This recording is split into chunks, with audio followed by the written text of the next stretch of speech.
course, financial literacy, and when I mean by financial literacy, I'm not just talking about, just understanding, when we think about financial literacy, a lot of people just think about entrepreneurship, right? When I think about financial literacy, I'm talking about the tactical things of financial literacy, right? How do I manage money, right? That's the first and foremost thing, right? And what I think it's a three-prong approach. Understanding how to sell, because if you don't know how to sell, then you'll never make any money, right? And being an entrepreneur, you got to know how to sell. It's interesting to me how a lot of people come to me as entrepreneurs and they say I'm an entrepreneur, and the first thing they say, man, how do I get customers? Well, it's your job. That's for you. That's what you're supposed to figure out as the entrepreneur.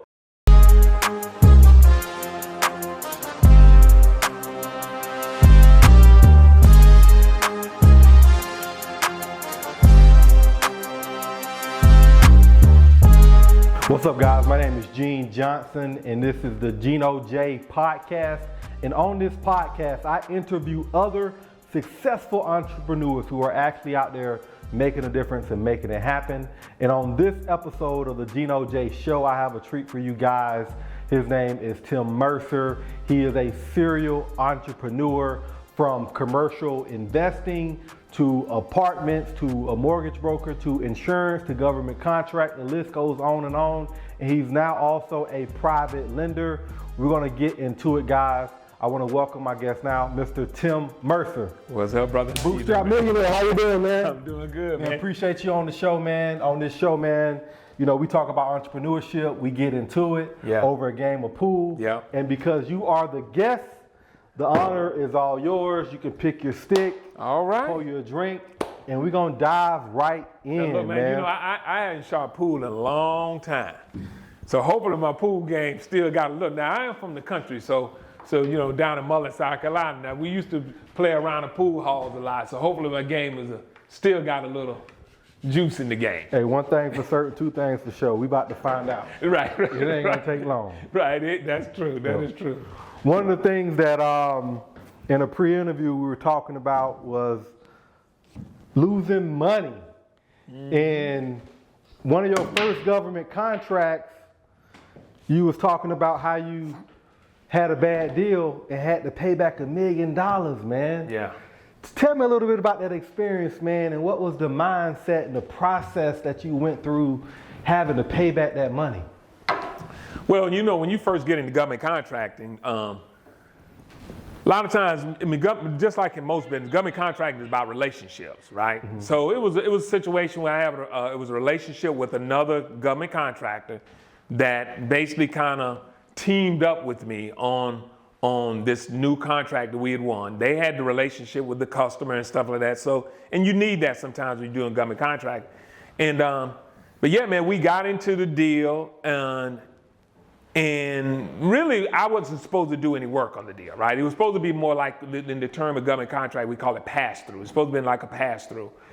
But, and obviously, that company was going to make the lion's share of the money. But what happened was I ended up starting having to do a lot of work. I had to do a lot of work, manage the contract and things of that nature. Now, keep in mind, the money still flowed through my account. So I could have technically just said, you know what, F you, and run it that way, but I'm not built like that, right? I mean, and I remember telling my wife one day, she was asking me, well, man, if the money's coming to you, why would you keep paying them their money and and y'all haven't renegotiated the deal? You asked to renegotiate and they tell you no. And I told her strictly, I said, listen, to be honest with you, I made a bad deal. You know what I'm saying? I'm of the mindset that it wasn't like we had anything in writing and all that type of stuff. It was a handshake, but I made a bad deal. And so the way I looked at it is that I'm going to live this bad deal out, and then when that portion of the contract is over, when I could take over the contract, I would do so. And when that happened, it actually turned out to be a good thing because ultimately I ended up taking over the contract and went on to making millions more. So, but it was a situation where it was tough going, when you had to cut those checks, knowing that you doing work and ain't getting paid for it, but it was just a bad deal that I made. Yeah, a lot of people wouldn't have did that, man. But I think like anytime you're in business, when you make a bad deal, because being in real estate and you do a lot of deals, or being in any type of business, you're gonna have some bad deals. Yes. And the thing about it is that you have to still have character within that deal and honor what you or say you're gonna do, because when you do that, one, you're better for it, but not only that, like you maintain your integrity. Yes. And you have to do that with business, man. Yes. And it's been plenty of times, like when I'm flipping properties where I've promised an investor a certain return, I might end up breaking even on a deal, but I'm still making my investor whole because it's about the relationship and it's about the next deal. So that's a bar for y'all. If y'all out there listening, man. I know we're gonna pivot, man. I didn't want to talk too much about government contracts, but I did want to make a point that anything you're doing, there's always going to be risk. We've all have lost money. And one thing I've learned pretty early, I ain't gonna say I learned it, but one thing that's been very apparent to me with starting this podcast and interviewing other successful people is that it's not how much you've made, it's not about the wins, it's about them losses and what you learn from them losses to be able to grow. So speak about that a little bit before we make our transition, man. What is it about the losses that are needed as an entrepreneur to succeed? Because you don't learn nothing from success. And it's on you, man. It's on me? Yeah, I ain't gonna cheat you. Okay. I mean, it's still open though, right? The tape is still open? Yeah, it's that tape open. Okay. But if you think about it, I mean, what do you really learn from success, right? I mean, success is pretty, if you having success all the time, it's pretty, you don't really learn nothing from it other than the fact that you say, hey man, you know, oh damn, that's could have gone. Other than the fact that you feel, hey man, what I'm doing is working, right? You say what I'm doing is working, and I'm gonna keep doing that thing, right? So if I'm, it's just like in the game of football. If I'm running a certain play over and over again, I'm just gonna keep running that same play because it's working. But what happens now when the defense changes on you, right? You only learn from the failures, man. When you start losing and taking L's, that's the only way that you lose. I mean, the only way you really learn, because then you start thinking of other strategies and other ways you do things. And that's, for me, that's what happened when I'm in business. Man, when I started losing money and things of that nature, I started looking at other ways to make money. How can I save my money better? How can I manage my money better? I never thought about cash flow management if my business was constantly doing well all the time. I would just keep making money, spending money, making money, spending money. But because I started losing money, I now had to start thinking about cash flow management. How did I preserve my capital, right? You know, how do I invest it in things that can appreciate and make me more money and things of that nature? You only learn that from losing. Absolutely. Guys, if you're enjoying this content, smash that like button. And if you want to fast track your real estate investing career, check out our membership. It's less than $1 a day. You know, since COVID, you know, there have been a lot of people teaching financial literacy, teaching business, teaching a lot of different things, man.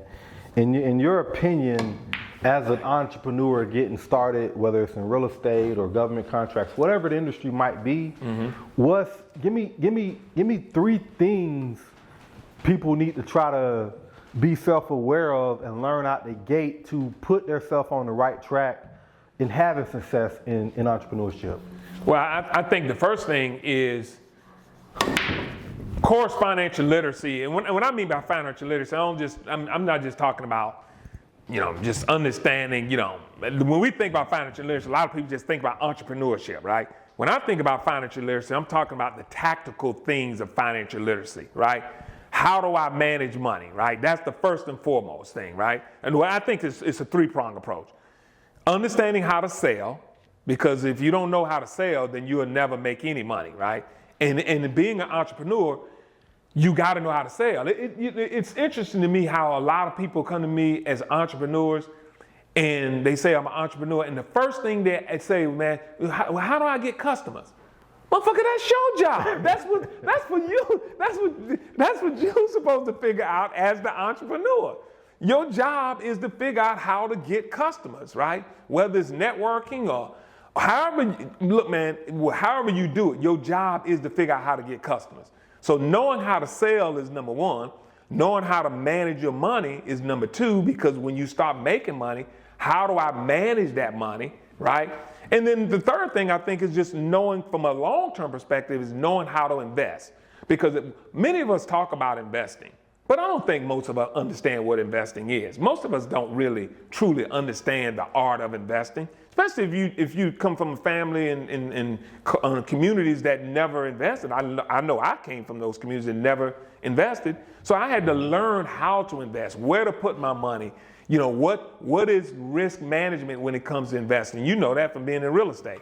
So I think it's a three-pronged approach. I mean, knowing how to sell, knowing how to manage your money, and then knowing how to grow that money through investments. Those are all great tips, man. I was listening to something, it's been a while ago, I don't know where I heard it from, but the quote was something like, if you can't manage $1,000, how do you expect to manage $100,000? Absolutely. And that really hit home for me, because as an investor starting out with no credit, no money, it's always like, how do I get the money and how do I save the money? But I had to really figure out the discipline, even when I was making $13 an hour, to start learning how to manage my money. Yes. Because those are the same skills that translate to when you start making more money. So it's key that you start learning how to manage what you got. That's right. Because when you start getting the bag, you're gonna blow it. And you hear that all the time, man, people blowing money. Yes. So managing money, yeah, is definitely a big skill set. And you think about it, I mean, they're great components. They're great components. I mean, there's certain components to managing money that you have to understand, right? I mean, one of the biggest components to managing money is knowing how to manage your taxes, right? Because that's one of the biggest expenses that you're going to have is taxes. So if I'm making money and I'm constantly, let's say in my business, I made $1 million in revenue, right? Now, if I made $1 million in revenue, now think about this, I make $1 million in revenue, and let's say that my profit is in that business is, let's say, $300,000, right? So I know I'm going to make $300,000 profit, right? If I don't know how to, now keep in mind, I made that $1 million in revenue this year. When the clock strikes at the end of the year and start over the following year, I got to not go out and try to make that $1 million again the following year. There's no guarantee that I'm going to make another $1 million this coming year. But I got a $300,000 profit over here. I need to know the right tax strategies to ensure that I can keep that $300,000 for the purpose of growing my business the following year. That happened to me many times. I remember the first year, man, we made $16 million in revenue, and man, it was high on the hog and everything. And I was, you know, my CPA, Marjorie, you know, we talked about strategies of how we can manage our tax liabilities, right? And I'm glad I did it, because the next year, my revenue dropped from 16 million down to 4 million. Now think about that now. I lost, 12 million in revenue. And so if I didn't manage my money properly, my business, that drop alone would have flatlined my business and put me out of business. But because I managed my money properly, I was able to weather that storm, manage my expenses and things of that nature in order to be able to get back the following year to go back up to that, $10 million mark again. So you got to know how to manage your money. Because if I went out and blowed it all on, cars and trips and all that type of stuff and clothes and shit like that, I'd have been out of business. But it's also understanding, what industry you're in and what tax strategies that might apply for your business. And I might be paraphrasing this. I'm not an accountant. This is not financial advice. But I had someone tell me, there are situations where you can put money in an account, if I'm saying this right, for future business expenses. That like R&D. That you plan on spending. So instead of paying taxes or whatever on that money, you can put that in accounts that you plan on using growing your business. So all those strategies are key, man. All those strategies are key. With me being in real estate, you're in real estate, I know you are into private lending, you've been into lending business. We have a lot of viewers out there who are in real estate. We have a big real estate crowd. I want to really dig into like building wealth and some alternatives that people may have not thought about when it comes to investing in real estate. Because a lot of people think like, oh, you got to have all the money to buy property cash, or you got to have a big down payment. But there are other ways that you could participate in real estate. And one of those ways that you're helping people do that is through private lending. Let's talk about the private lending a little bit, man, and dig into that and uncover some of the things that you're doing and how it can help us as a people grow and build our businesses and build our wealth. Well, I mean, I think it's on me or you. It's on you. It's on you. Yeah. I don't think most of us. I think private lending is one of those areas of. Damn. Okay. Did you mean to do that? Or that's that was. No, he didn't mean to do that. He mean that was just happened to fall in. Watch this bank shot here. Right. Oh shit.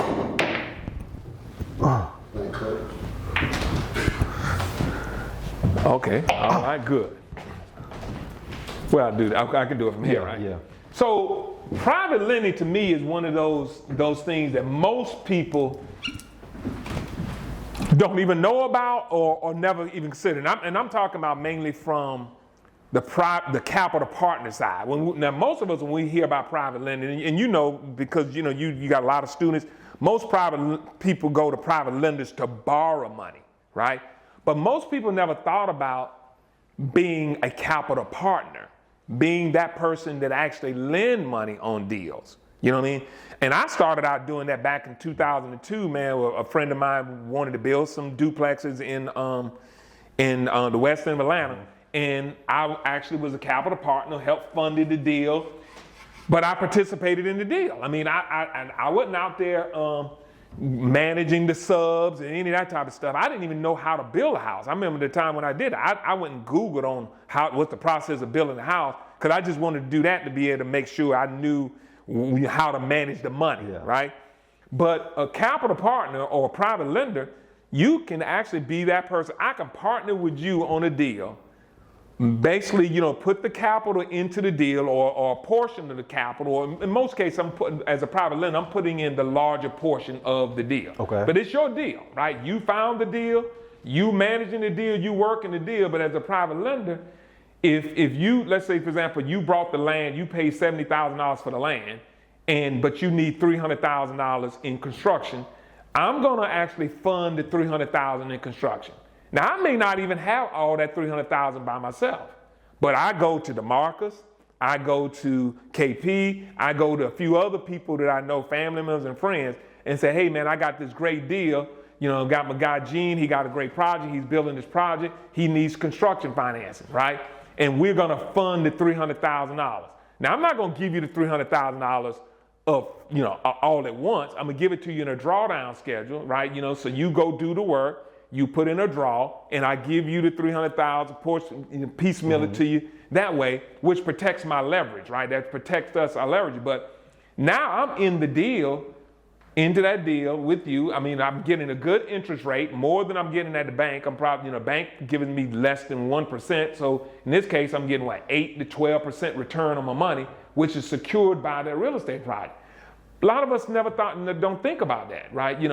And that's really what private lenders do. And a lot of these private lenders, even the big boys, they just not sitting around with hundreds of thousands of dollars. They're raising the money, and then they turn around and find builders and lend it out to them. All right, guys. So if you're enjoying this content, make sure you like, subscribe, and comment on this video. And if you want to take it another step further, join our membership. It's less than $1 a day. If somebody's out there and they're looking to consider private lending, what are some of the things they need to look for, whether it's in the deal provider? Give me 3 tips that would make you say, well, yes, I would lend on this deal. Well, again, you definitely want to look at the deal, right? I mean, as a private lender, the deal is the most important thing, right? The borrower or the person the investor that got the deal, they got to have some skin in the game, right? You know, we've done some private lending deals for some of your students, right? And the great thing about your students, which I love, is the fact that they, and I'm assuming you teach them that, but they come to the deals with the land already secured, right? So they didn't went out and bought the land. Oh God! Well, I love about to I'm run always it back. winning, baby. I'm always winning. Yeah, I'm always boy, winning. I was about to get the punch off him too, boy. I'm always winning, man. I was about to run the table on him. Sit down, DeMarcus. Look at I done rack them up, I baby. done Rack 'em dubbed up. you out now. You raise your hand, chilly. Sit your ass down. Rack them up, baby. I'm always winning, baby. I'm always We'll winning. run that back. We'll run that back. But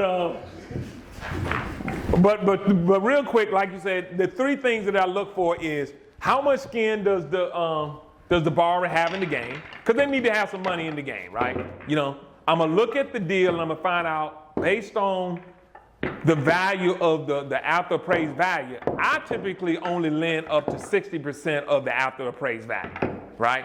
I don't want to, and I don't want to overextend myself, and I don't want the borrower to overextend themselves because they got to get out of the deal.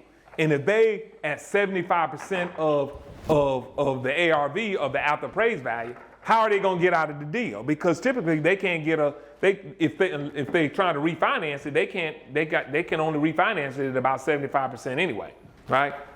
So I'm looking at that. I'm looking at, you know, who is the borrower, you know, what kind of experience they have, and they don't necessarily have to have a lot of experience, but if they got people like yourself who has experience, so we're looking at that. We're looking at the experience of the people that they got involved, how much money they have in the deal, and what's my leverage? How much money am I lending on the deal? Those are the three things that I look at. Gotcha. Now, as a borrower, or as a lender, if I want to lend, you know, some money out, of course, I'm taking that information that you just given me. In terms of documents, Yeah. what should I expect back in documents? Like, am I, and this is for our audience, am I just giving them the money? Am I sending it to an attorney? Like, what documents are there to protect my money? No, that's a good question. Yeah. So, as a private lender, you're just like the bank, right? We're just like the bank. We're not. I mean, there's no difference between us and the bank. When you close a loan with the bank, what does the bank get? The bank get a deed, right? They get a deed, and they get a promissory note, right? A promissory note and a deed. I do the exact same thing. Okay. I get a promissory note and I get a deed. I take first lien position on the property. So whatever the subject property is, I got a first lien position on the property. So the borrower can't go and sell the property because they got to clear the lien. You know how it works in real estate. You got to clear the lien. So as a private lender, I'm doing the exact same thing that the bank does. There's no difference between me and the bank. You know, I mean, other than the fact that I don't have deposits, but technically I'm the bank. I'm banking the deal. So I got an attorney that's going to close the loan. You're going to close the loan just the same way you close a regular loan, and the attorney's going to give me that promissory note or that mortgage, and the deed to the property. And then once the borrower, you know, completes the project, then obviously they're going to take me out of the deal, and I'm out of the deal. So it's pretty simple and straightforward from there. Is there ever a situation where you would do a second? No, I don't like seconds. Yeah. And the reason why I don't like seconds is because because the first, typically if the property goes into foreclosure, I'm not going to get my money. You know what I'm saying? I mean, seconds has to be real. If it's a real large deal and you got a lot of room in that deal. Now, if the first and the second combined is 60% of the ARV, yeah, maybe in that situation, right? Because we know we got room to get out of the deal. I'm looking for my exit strategies at this point, right? But if the first lien is 60%, and then I'm coming in with a second, let's say at 10%, I don't really have a lot of room to get out of the deal because they can sell the property and get me out, but what happens if the market retracts and now they can't sell it? I still need you to get me out because I need to be out in 12 months. The only other option is to refinance. Well, if they refinance the property, if there's no tenants in the property, they can only refinance at 70%. Well, all the liens at 70%, right? Yep. So now they got to come to the money with the closing table with money on that refinance. So if the combined LTV is 60%, maybe I would consider the second at that point. But yeah, and then you got to also vet out who's the first, because whoever that first position lien holder is, he can squeeze the second position lien holder out of the deal. Yeah, you're absolutely right about that, man. Because a lot of times the first, of course, they're in first position. If you come in at second, your rate might be higher. They may try to sweeten up the deal, and it's probably, of course, not as big as the first. I have a story about the second lien, man. So when I first bought my house, I bought it in 2006. This was back when they was giving anybody with a pulse or a heartbeat a house. I had a first mortgage and a second mortgage. I got the house knowing damn well I couldn't make them payments. But in my mind, I'm thinking I can make these payments.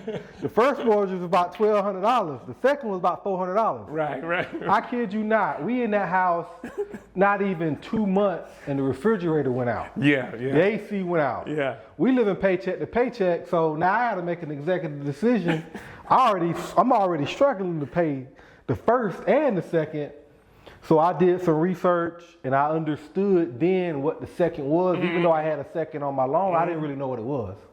But once I found out that the second couldn't do nothing without the first, I stopped paying the second. Absolutely. I stopped paying the second. That's right. And it went so long. I think, to be honest with you, I think I probably paid that second 3 times. That's right. In about 6 years. That's right. Then what happened was I ended up going into pre-foreclosure. This was back in 2010, 11, and 12, and ended up getting a remodification. And when I got remodified, they remodified the first. It brought my mortgage down. I was able to afford it. But even to this day, it was $34,000 on the second. I remember getting letters saying, "Hey, we'll settle for $25,000." So they started selling the paper. Yeah. 10,000. Yeah. 5,000. I ended up selling it with them for probably like $1,000. And here's what people need to understand too, right? Which is the reason why someone like myself, or I would not advise anybody who gets into private lending to do a second. As a private lender, I'm playing with my money, right? Or close family members and friends' money, right? As an institution, let's say in this case, like that, you probably had your second was probably with a large, maybe a bank or a private institution, right? Or just an institution. It was Countrywide. I'll never forget. Okay, Countrywide, yeah. So you know what Countrywide was doing. Yep. Countrywide probably actually sold the paper. They originated that second loan, that second mortgage, but they probably sold it on Wall Street, right? And that's a big thing that people need to understand. The reason why you started seeing them sending you letters saying, "Hey man, will you take this, to take that," is because they done sold it. They sold the paper. Countrywide sold the paper. Then they ended up selling the debt when you defaulted. So, and they probably wrote off the debt. Whoever this other person that bought the loan from Countrywide probably wrote it off. But big corporations like that can take that loss because they're playing with they got big money from hedge funds and all that type of stuff. They got a lot of money to play with. As a private investor, you can't take that type of loss, because if I put up 30 grand on the second position and you never pay me back, man, I'm done. Yeah. I'm fucked up at that point, right? My money is jammed up. So that's why I don't take a second lien position, because the way I look at it, if a person don't pay me back, and if I'm in first lien position, then I can foreclose the property. And if I'm at 60% of the ARV, hell, I can turn around and wholesale the property to somebody else and at least get my money back, you know? So you gotta, and I will tell people this, you gotta either know the real estate game or know somebody who knows the real estate game, because otherwise you can get got, right? You know, because if you don't know the game, you just don't want to just jump out there and just say, okay, I'm lending money on this deal and not know the rules of the game, right? You know, because when you learn the rules of the game about that second lien position, you took advantage of it, which you should have, because in the game, in any game, like in the game of pool, hell, if I don't know that I need to shoot this ball and I start shooting the 8 ball first, and I'm gonna lose the game, right? So you got to know the rules of the game. Guys, if you're enjoying this content, smash that like button. And if you want to fast track your real estate investing career, check out our membership. It's less than $1 a day. And that's the biggest thing that with our coaching program and everything that we do, man, we always trying to educate people. And it's so many rules. I ain't gonna say rules, but it's so many different games and there's so many different ways to play the game. Yes. And certain games are better for certain scenarios. Case in point, you know, when I first started investing in houses, back then a lot of the houses was 40, 50,000. Yeah, I was paying 15% well, that was a good shot. on hard money. Man, that was a good but shot. hard money made sense because the payments was cheap. And now that I'm moving into bigger properties, that hard money don't look as attractive. Yeah. And I start taking a survey of this development, that development, and so it makes me research like who's doing this deal. Yeah. And I'm looking at it and I'm like, it's not just one single guy. These are people that are pooling money together to do these bigger deals. So now I'm even looking at the way I structure and do my deals differently. Yeah. Like for instance, like 6 years ago, 7 years ago, even up to a few years ago, if I'm doing a deal with somebody, I may find a deal, I'll renovate or build a deal. I can get the loan on the deal, but my investor might put in 30% of the capital to carry the carrying cost and carry the down payment to kind of get me through the deal. But now I'm thinking about that whole scenario differently. And the way I'm thinking about it differently is because that deal is good because I get 70%. If I'm doing 1 or 2 deals, that's cool. If I have a small staff, that's cool.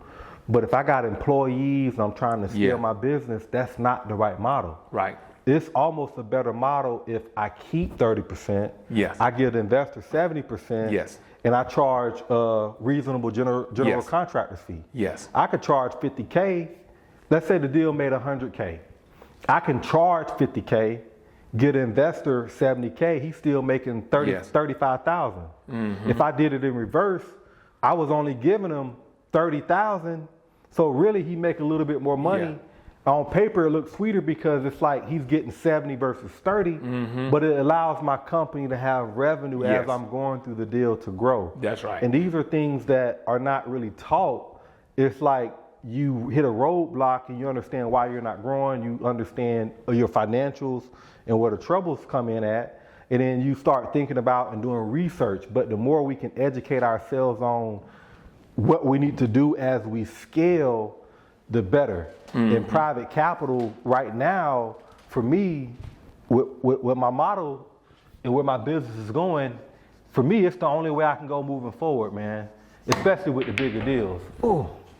Listen, I mean, I personally think that, I mean, look, you know, banks would never, unless you a D.R. Horton or some of them big boys, the banks never, the traditional bank, like a J.P. Morgan Chase and all that, they'll never lend you money on deals, especially if you're a first-time investor doing a lot, but we call them lot builders, right? If you're a lot builder, somebody just buying a lot and building, you'll never go to the bank. You'll never go to your bank and get a loan to build that house. It's just not gonna happen, right? If it's an investment property, right? So you have to play with private investors. Now, what we're starting to see is that a lot of those hedge funds that was doing private loans, they are starting to pull back or kind of tightening up. And it's not that they're tightening up because the market is bad. They're tightening up because their money flow is running out. You know what I mean? Because a lot of these big hedge funds that do private loans, they raise money from just normal people, right? They raise money and stuff. Well, their money's starting to tighten up because a lot of people, especially like the 401k holders, a lot of private lenders will go get money from 401k holders. I mean, that's how we started our company. My wife had a 401k. We leveraged her 401k, married it with my money, and that's how we started lending money out. Well, a lot of 401k holders now they need their money to live because of inflation. So a lot of private lenders are kind of tightening up a little bit. But I think that opens up a great opportunity for just your regular Main Street type of investor, right? You know, that guy who don't know that, man, I can be a bank the same way that, you know, that these big boys are doing bank. I mean, they're not doing anything rocket science, but then we just don't know. I mean, But when you learn and know that, okay, that, hey man, I got $100,000 sitting in a bank making 0% interest, well, and I know Gene got a project over here, I should be calling Gene up saying, Gene, hey man, look, I know you got this project, man. Can I be the bank on that project for you? Yeah, absolutely. And even on the terms of private money, not just for real estate, like I even been looking at it for my other business. Because if you have a business that's producing revenue and it's a good business model, and you have some of your ducks in a row in terms of how it's set up, in terms of your financial projections, in terms of, you know, keeping your books, in terms of a business plan, you can have a restaurant that you're looking to grow and almost have a better chance of raising private money than you can going to a bank. Absolutely. So I'm exploring it in a lot of different ways right now. Now the key to that is what you said about having your financials and your books in place. Now that right there is where most small businesses fail. Because we don't keep good books. We don't keep good records. We don't have good bookkeeping and all that type of stuff. Or we don't even have a business plan. Or if we do have one, it's a real sketchy business plan. I put too much on it, boy. I got to stay out the weight room. But you're right. I think if you got a good business plan and you got a good business plan that shows great projections and revenue streams of how this business is going to generate revenue and things of that nature, and you bring that to a private lenders and stuff, you can succeed with it, right? Yeah. Think about what is that company that started? There's a company that started years ago. They actually did that. Peer Street. You've heard of Peer Street? Yeah. Peer Street, that's what Peer Street was doing. Peer Street was actually, they were a lender. They would lend on real estate deals, but Peer Street created an online portal where people could go and invest into deals with Peer Street. And Peer Street just took that money and gave it to builders and things of that nature. And they sat in the middle and made a broker fee off the deals, but they were using other people's money to do it. Yeah, there's been a lot of platforms pop up, like with the crowdfunding and just in general, just with people that can invest in real estate, man. And now with technology, there's no reason you shouldn't be able to put together a decent business plan. I did a business plan. It took me a good 2 hours because I wanted it detailed. But I went to like liveplan.com. That's the best one. And used AI and put together a whole business plan for my business within a couple hours. That's right. So it ain't like it used to be where you had to hire somebody and pay a lot of money. Like you really can put together a nice business plan that's detailed if you just put some energy and effort into it. All right, guys, so if you're enjoying this content, make sure you like, subscribe, and comment on this video. And if you want to take it another step further, join our membership. It's less than $1 a day. I like the live plan software, and then you know you can connect it to QuickBooks too. Yep. Ooh.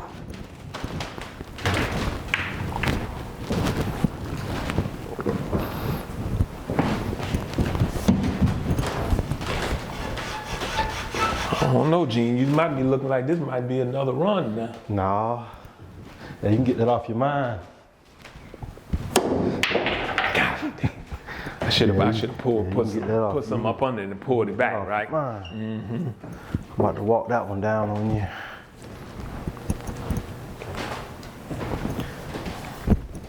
Man, it's 2024. I think since I've been in real estate, this has probably been the longest I've seen rates up. What do you think about the current market and where are we headed to? I don't think the rate's gonna come down. Not to where people think they should be. Look, man, we'll never see, at least in my lifetime, I don't think we'll never see 2% interest rates again. And to be quite frankly honest with you, we should have never, I don't even know why they were even there. I mean, the rates where they are today is actually where they should be, in my opinion. Yeah. You know what I mean? I mean, when I was building houses back in 2002, Man, I would build houses, man. My first hard money loan was 18%. You know, so I don't understand how people feel that interest rates are very high, and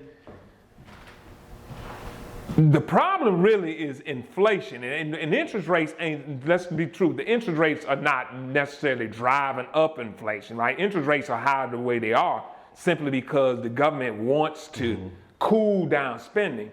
The problem is that there's just too much, the government puts too much money on the street. That's really what the problem is. They put too much money out there.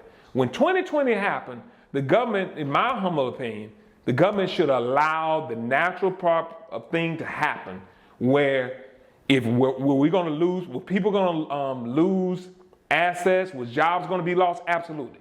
That's just the nature how it goes. They should allow that to happen. They just kick the can down the road. Because in my humble opinion, I think 2025 is where we're going to feel the pain. Because it's after election. The government, in 2020, Trump did not want to, he lost the election probably because of the pandemic, but he didn't want it to seem like the economy is bad. It was election year. We done made it through the pandemic. Now we're here again in another election year. Joe Biden, in my opinion, he's suppressing a lot of the numbers, such as the unemployment rate and all that type of stuff. Why? Because he don't want to lose the election off of that. Watch what happens when the election is over. Watch how many corporations start laying off people and things of that nature, right? You know, because that's the only way, unfortunately, that's the only way you're going to get inflation down. A capitalistic society is driven off of having poor people. Yeah. Unemployment. That's just I hate to say it like that, but that's just the God honest truth. And those are things that I look at, man. I always pay attention to the unemployment rate. And I go back to 2008, like you got 7, 8, 10% unemployment. Like I always felt like it had to be something catastrophic for them to drop the rates. But if unemployment is still high, the inventory is still low, and the demand is still there, then I mean it's gonna be what it is. But you and I talked about this the other day. If the interest rates do come down, you even said if the interest rate comes down, Price is gonna go right back up. The price is gonna go up because the demand, you got more, the supply and demand. More people now out there wanting to buy homes and stuff like that. It's just, but think about it, have you really seen a tremendous decline in the purchase of a home, even with the interest rates up? It's been flat. If you build a big house, if you build a nice house, you're selling it, but the demand has still been there. It hasn't been as much demand, of course, but it's still demand there. Right. It's still demand there.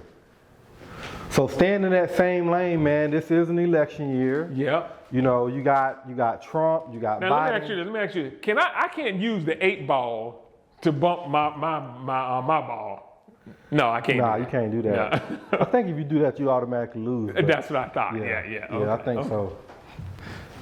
But staying on that same topic, man, it's election year. You got Trump and Biden. Who do you think?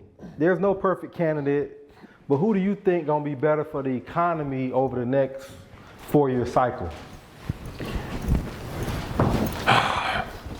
Look, and this subject is very sensitive for a lot of people, right? Especially in the black community. Right? It's a very sensitive question. Thing. Okay. Let me speak for myself in the line of business that I'm in, and I want to make sure the audience understand.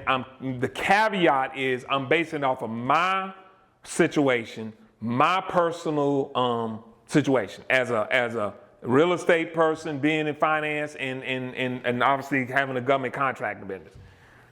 I feel that Donald Trump is a better candidate for me in my financial situation. I'm not talking about all the rhetoric and all the social things and all that. We're only restricted. This is a financial podcast, right? So we're only talking about the finances.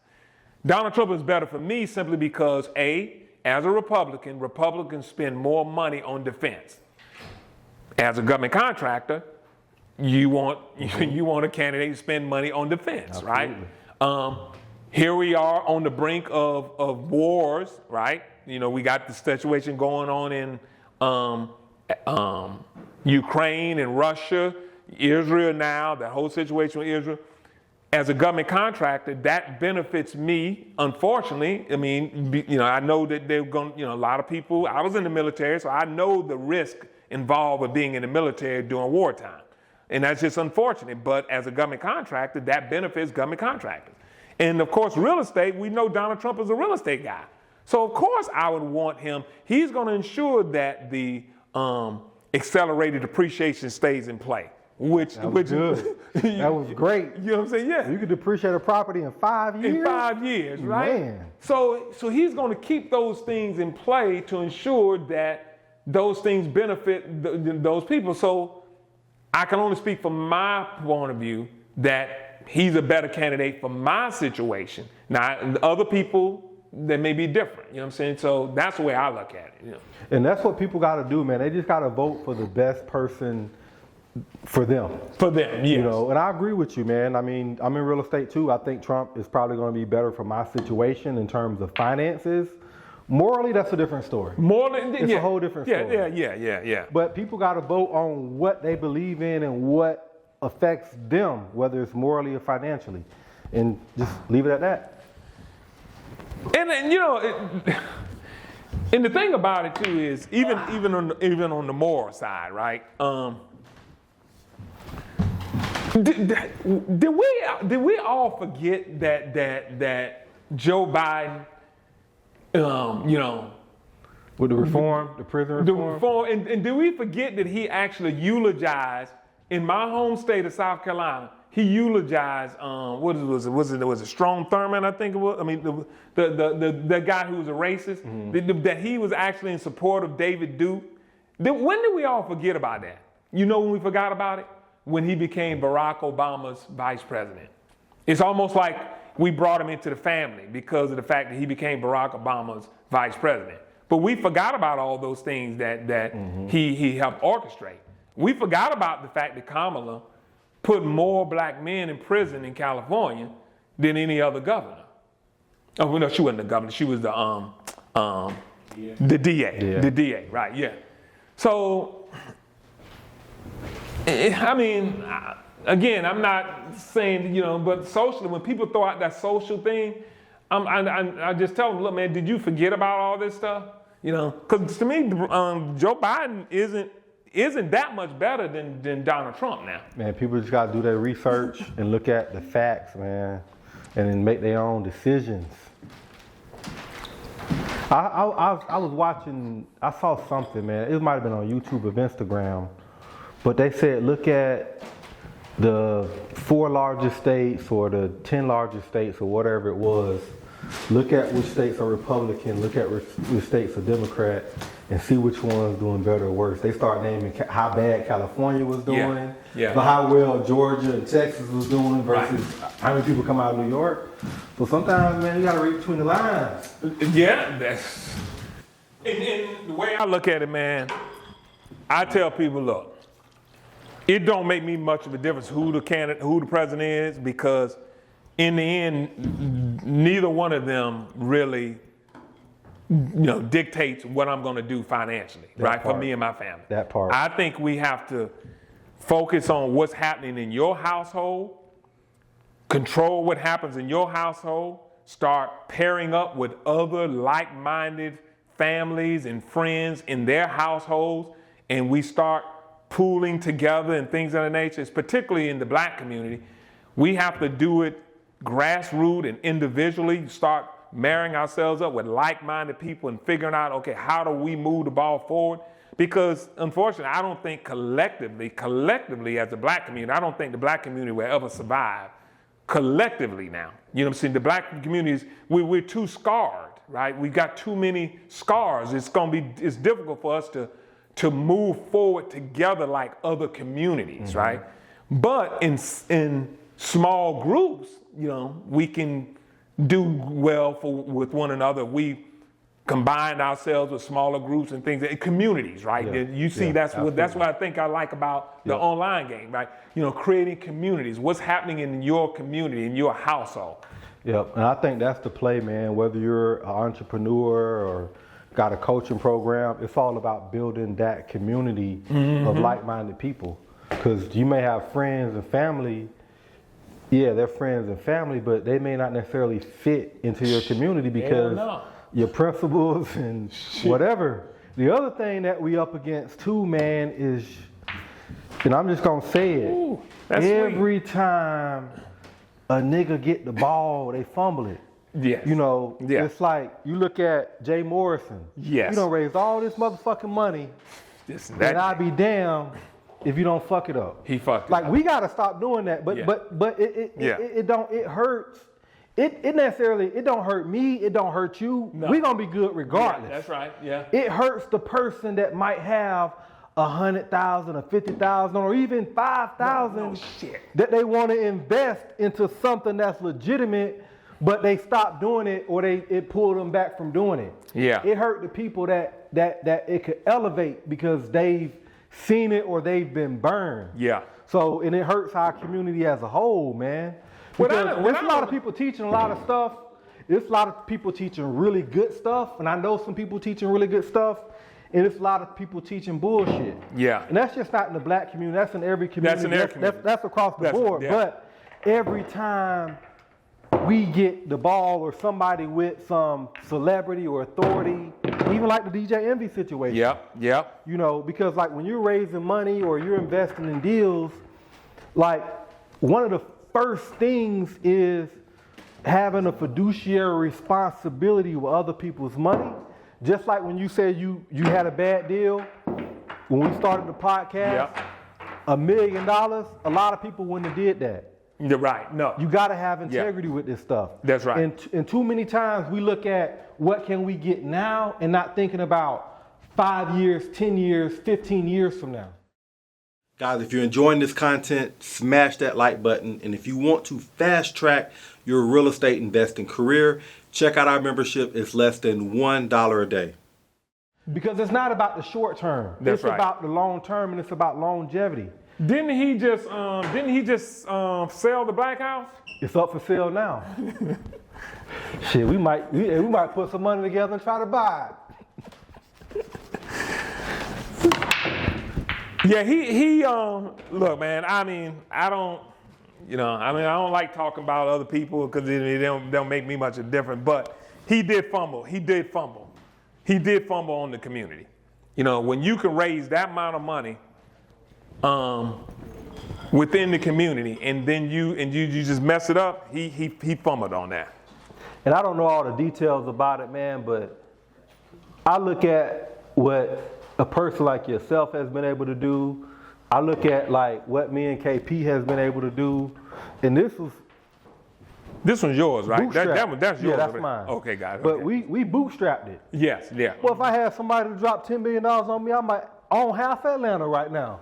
I started with a 480 credit score with no money but hustle. But here's what I understand now, and you do a lot of deals, right? So maybe you can help me understand this.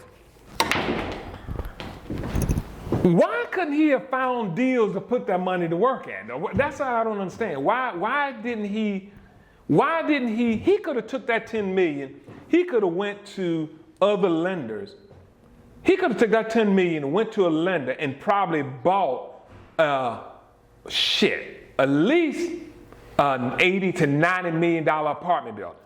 Mm-hmm. I'm talking about think about it, $80, $90 million apartment building, or he could have bought at least 2 or 3 $20 to $30, $40 million apartment buildings, which brings in income for him and his group, kept it for 3 to 5 years, refinanced it, pulled equity out, then basically took that same equity he pulled out of those deals, paid all of his investors back. Now he could have owned the damn thing free and clear. Man, that nigga could have bought 100 trap houses and not even renovating them and sat on them with the equity, because that's 2-3 years ago. That's before COVID, I believe. Look at the appreciation just from that's what I'm saying. From that. It couldn't even been like, it's so many different plays. All you had to do was just buy real estate and hold it. But wasn't that what he's supposed to have been doing with the money? I don't know all the details, man. But all I know which one is you got low or high? I'm low. I'm solids. You solids. Yeah. Okay. I don't know all the details. All I know is that a lot of people saying they lost money and in the black house for sale. So Yeah. read between the lines. And it messes it up for other people who got great deals and would want to. The problem is it creates an environment where we as black people don't trust one another. Exactly. That's really what this does. This is creating an environment where now if someone that got a good deal come to them, you can't. I mean, that's why like what I do with my private, I don't go outside of my family and friends because I already know I don't, I mean, people not gonna trust me as a black man. So therefore, there's no point of me doing that. I might as well stay within my family, my circle of family members and friends. I'll even, because I have some capital, I'll leverage that and go and get more money from the banks and stuff like that, and then turn around and use that capital. But he messed it up for a lot of. I think he messed it up for the community as a whole. Yeah, I feel the same way, man. And then the DJ Envy stuff came out, man, and it's just like every time we take, 3 steps forward, it's always 5 steps backwards. And that's the missing link on us really building wealth as a community. Correct. Because we have some of the best talent across the globe. Absolutely. Like anything in hip hop or, athletics, we always there's somebody from our community that always setting trends, man. Yeah, I agree. And it's like, I got a couple friends that that's in the NFL or whatever, and, instead of them investing with me, which is cool, they do what they want, they go drop their money in some, fund run by somebody else, and then it's like, that was a startup. I lost $2 million. And see, and that's the crazy part, right? You're right. And you know what that boils down to? And listen, I'm guilty of it myself. I mean, when I lost my first $1 million when I was at the age of 30, I thought that the white man knew it all. I thought he was smarter than me. You know what I mean? So therefore, I followed that advice only to lose money. And this ain't a race thing, right? I mean, I could have lost money with anybody, whether white or black, right? But the point is, what I've come to learn is that, that's the reason why I like real estate so much, because it is secured, right? You know what I'm saying? If your guys, your NFL guys, if they were smart, like you said, they would be seeking you out. Bro, and be like, I've been doing this for look, man, 17 years. How can I get on some deals with you, bro? You know what I'm saying? That's what they should be doing, trying to figure out how they can get in on your deals. Oh, Gary. Especially when it's secured by the real estate. Exactly. But speaking of that, man, you said something very interesting to me earlier. Mm-hmm. And I believe the statement, and I'm paraphrasing it, it was like, there's more loyalty in the dope game than it is in corporate America. Oh, hell yeah. Break that down for me, man. Explain that to me, man. Listen, man. That was interesting. What I've come to learn is that there is more loyalty in the dope game than there is in business. Business is more treacherous, and there's more. It's my shot or yours? It's your shot. And business is more treacherous and more scamish than the dope game will ever be. Because here's the thing about being in the streets, right? You fuck over a motherfucker in the streets, you know what the consequences are going to be. Edit that. Yeah. All right. You can edit that part. But do you understand what I'm saying, though? I mean, if you mess over somebody in the streets, you know what the consequences are. You right? do. You know what I'm saying? You know that there's going to be gravely consequences if you mess over somebody. Here's what happens in corporate America. Corporate America, or in business in general, people hide behind the law. They hide behind the contracts and shit. You know what I'm saying? You've probably been in deals where, man, you didn't read through the contract fully. You say, okay, man, look, man, I understand the understanding of what this is about, and I'm gonna sign. And then when the deals start going south, what did the joker do? Oh, sue me. You gotta sue me. Yeah. And then the contract said, you know what I'm saying, and this, and I'm like, bro, but that ain't what we talked about, right? Why do you That ain't what we agreed upon. We talked about this, well, but you signed the contract. Contract said this. See, I don't like that. No. Because that ain't that is not the premise of the understanding of what we were talking about when we made the deal. I don't give a fuck what the contract says. What did we discuss? You know what I mean? But now you're using that as a shield to protect you and what's going to happen. I got to spend a bunch of money now to enforce the contract. That's why I tell people, man, look, a contract, you might as well wipe your ass with that damn contract because that contract is no good unless you can enforce it. You see what I mean? And enforcing means I got to spend more money. So that's why I say that the dope game is more honorable because you cross me in the streets, you got to worry about your family. You got to worry about your kids. You got to worry about a lot of people. You know what I'm saying? That you love. You know what I'm saying? If you cross the wrong person, and whatnot. I'm gonna give you a good case. When I was building houses back in 2002, I had a guy, man, that I was doing some deals with, and he was in on the deals with me. And he, unfortunately, he was into the drug gang, and he got jammed up. He got jammed up. When he got jammed up, we were just finishing some houses that we were building over in the west end of Atlanta. And when we sold those houses, I actually went to his girlfriend at the time and gave her the money on those houses, right? I said, hey, look, here's the money that's owed to your man. Here's what he's supposed to get, right? Now this cat sat in prison for about 7 years or so. Mm-hmm. He gets out of prison. I remember, man, and I don't know how he found my phone number. Called me up. Hey, this is such and such, such and such. I'm like, whoa, what the fuck he calling me for? I'm like, what? Yeah, man, I'm out. I said, okay, good. I'm glad. Glad you made it. Glad you made it, right?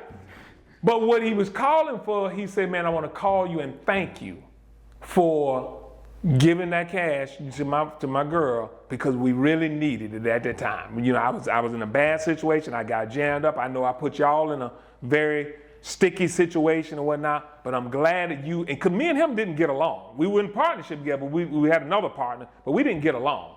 And he said, I'm calling you to thank you. I remember telling my wife that day when I got that phone call, I said, you know how different that fucking phone call could have been? Do you know how different it could have been if I wouldn't have done the right thing? You could have said, hey, I'm outside your house. Exactly. I'm outside your house. I'm watching your wife. It could have been a different phone call, but because of my integrity, I ensured that man got what he was supposed to get in that deal, despite the fact that he went down range. You know what I'm saying? And had to go spend some time. And that's, to me, is what integrity is supposed to be about. We didn't have no contract that said I was supposed to give it to him and stuff like that. Or even if we did, I could have said, I ain't gonna give it to him and we're gonna fight him in court because you know what? You almost jeopardized my deal, so you don't supposed to get. That's what motherfuckers be doing when they hide behind the law. Yeah. I don't like that, man. I don't like that. That's the number one unwritten rule, man, is integrity. And I grew up with, uncles and aunts and grandparents, and I still remember to the day my great grandma say, your word and your credit is better than money, man. And that's been like my number one principle. If you say you're gonna do something, do it. Do it. If things change, explain what changed. Yes. And again, like we look at what we can make right now versus building real relationships that can grow into something special 5 years and 10 years down the line. That's exactly right. That's how you grow your business, man. That's exactly right. I remember when you first started, when we first met, there was a couple of deals that you and I was looking at doing together. It didn't pan out, but during that whole process, you never, what's the right word? I guess kind of hype sell me about the deal. And even I told you, take your time. I'll take the money up. When that's you're ready, right. That's exactly right. Yeah. All the way through that process, and even when that deal didn't go through, you know what I mean? It wasn't like it was no hard feelings or anything like that. It was like, I felt the genuineness and the honesty in the whole deal, right? And remember, because remember that time we were doing appraisals and all that type of stuff, spending money. You were spending money, I was spending. We didn't have a contract or nothing in place, right? And we did those things, and neither one of us ever come back and say, well, man, you owe me for this, you owe me for that, right? Because that ain't how business is done. It's about the relationships, man, and people miss that. Like, your network is key in any business, especially in real estate, man. If you don't have a good network, because there's so many good deals out there, and there's so many opportunities. Oh, the 14 ball, I should have took the 14 ball. The DeMarcus I should have took the 14 ball. He right, you right.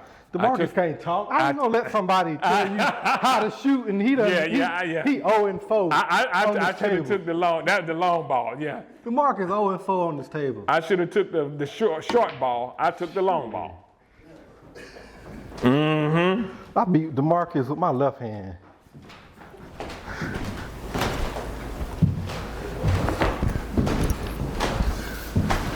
So, Gene, let me ask you a question though. I mean, you obviously like damn, new construction and stuff like that is a big play for you. As you see the market starting to change, right? Because I think the market is changing to the point where it's going to be, the real estate game is changing to be more of an investor's game than it is a primary resident game. It is. Right? Because we talked about it on my podcast about how, you got all these hedge funds now buying up real estate and stuff like that, right? Do you feel now that it might be better for people to start looking at building multifamily versus residential? I think both are great because one thing we know for certain, people are gonna always need housing. When I moved to Atlanta, it was 4.5 million people. Atlanta's 6.5 million people, and that's been less than 20 years ago. Yeah.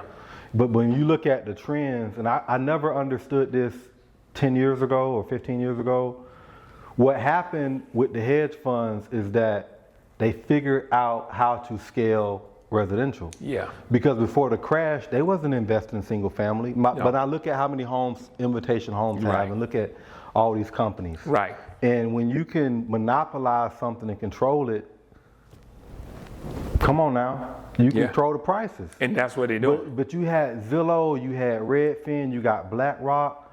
I was looking at a report, and all these reports are different, but there was a report out there that they already own 30% of America. Yeah. What's going to happen in 20 years when BlackRock or these funds own 56%? Right. They control the real estate market. Yeah. And I feel like if you don't buy a house if you don't buy a house before the World Cup in Atlanta, your ass not going to be able to live in 285. Well, you're not. Yeah, the World Cup is going to change everything. That's right. Minimum a year. Yeah. So it's going to change a lot of stuff, and it's going to change because they're already doing, like, even right here, I forgot the building across the street, the Russians had it. It was a multi-million deal. Yeah. This whole location is just changing. So real estate, man, one thing I love about real estate, your money has an address, you know where it's at. Yeah. And it's always going to appreciate over time. If you go back, I say this all the time, look at what real estate was 10 years ago. Yeah. It's higher than it was now. Yeah. Look at what it was 20 years ago. Yeah. It's just like people have to start thinking about it like the stock market. You've never heard of nobody putting money in Apple or Google or Disney and getting wealthy in a year. No. It takes years. Yeah. Mm-hmm. Like all of my wealth, it has not come from building a house and selling it and making $150,000. Correct. It's come from holding rental properties. Yeah. You know, I got 25 rentals. All of them got over 100K in equity. That's right. So it comes from that. Yeah. But then also people got to understand the game itself. Because when you get equity, and me and DeMarcus talk about this, when you get the equity, what can you do? You can borrow against that equity tax-free. You refinance it. Yes. You refinance it. So you borrow against your money tax-free. You have somebody that might have a bag of cash. Let's say you got 500K. You go get a loan and borrow against the money tax-free.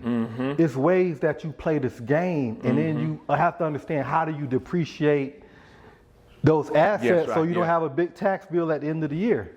Well, let me ask you this though, but when you talk about, it's a game that people need to learn how to play, man, because it can build wealth if you understand the dynamics of the game. Now, when you think about like BlackRock, right? Because I saw something today where they say BlackRock, what is the BlackRock now controls about, I mean, it's some crazy number, billions of dollars in the assets. Billions. And the first question that came to my mind is, where's BlackRock getting their damn money from? Investors. Okay, so if BlackRock is getting their money from investors, right? That's the point I'm trying to make is, if the banks and companies like BlackRock all get their money from investors, right?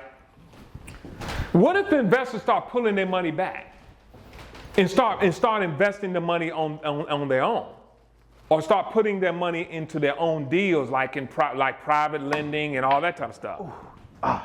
They can. The thing about real estate is that it's an art and a science to it, and it takes, like any other profession, time to get good at it. You know, I started out as an agent working for investors, and that was a blessing for me because I got to learn how to be an investor on somebody else's dime. But it takes time, man. It takes time to learn how to build. It takes time to learn how to identify a deal. It takes time to learn budget. It takes time to learn costs. And then when you got high net worth individuals, they don't have time to do the grunt work. So it takes time to learn, because if you just can't go out there and just buy stuff without having the knowledge on how to make that deal successful. That's true. Because real estate is one of these businesses where it's good, but if you don't know how to buy right, and if you don't know how to exit that deal, your ass will lose money, period. So I think that's a big part of it. Damn, that's fucked up. I fucked that one up. Oh yeah, you did. That's your ass. Damn, I fucked that one up. It's on you. I know it's on me. Yeah. I'm trying to figure out where to go with it. You ain't got nowhere to go. I ain't got. Ooh, Bubba. I'm gonna bring him back here. Let me see if I can bring him back here. I doubt I can. Just don't scratch. I ain't gonna. Yeah, cause we both done scratched. Hey, I'm 8-1. I plan on going 9-1. I'm not about to be 8-2. This motherfucker sit right there. Look at it. Okay. Ooh. Dang. Oh, Tim, you done fucked up. Come on, get in front of him. Get in front of him. Bam. Can I do it?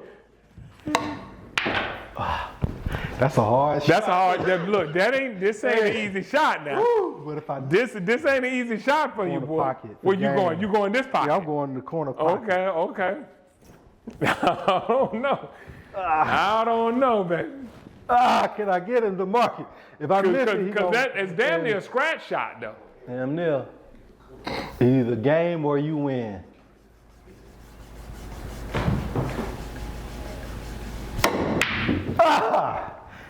Come on, baby. Bounce You back. ain't got no shot. Well, I can't let you beat me twice, Tim. We're going in that corner right over there. So wrapping up, man, private money is definitely a way to go. Damn, you son of a. Oh, that's sweet. Build That's wealth. sweet. That's sweet right there. That's sweet. That's sweet. If I'm a new investor looking to raise private money, of course, hard money is still an option. Yeah. Give me 3 things that you need to, I guess, do or understand before you start borrowing money from people. Wait, first of all, you definitely got to. Oh shit. Okay. First of all, you definitely got to understand how to evaluate deals, right? You got to know all those things: ARV, loan to value, all those type of things. If you're new to the game, you may not necessarily know those things. So you got to find a way to understand the financial ratios and key performance indicators and all that type of stuff, right? And then you got to study the market and find out where the good deals are, right? Some deals you got to study the areas to find out, is this area going to appreciate in value over time and things? Because a lot of deals may take a lot of several years, right? Or a year, or at least 12 months. So you got to understand the market. God damn it, boy! I tell you, Boy, you done fucked up. Damn. That's game. Ball game. God. We'll see you later. Oh, look, okay, It might be now, the sorriest two pool tables in the world. now this might be ball game for your ass right here. Man. I'm gonna go low on you, baby. I want you to spin back to me. Boy, Motherfucker! Did you? oh! Let me walk that thing in there. Come on, man. This pool table is rigged, man. The pool table rigged. There we man. go. The pool table's There we rigged, go. man. Come on, man. Hey, appreciate the game, appreciate the convo. A lot of gems dropped, man. We definitely gonna have to run it back. All right. Boy, you got the pool table that's a rigged, wrap. though, man.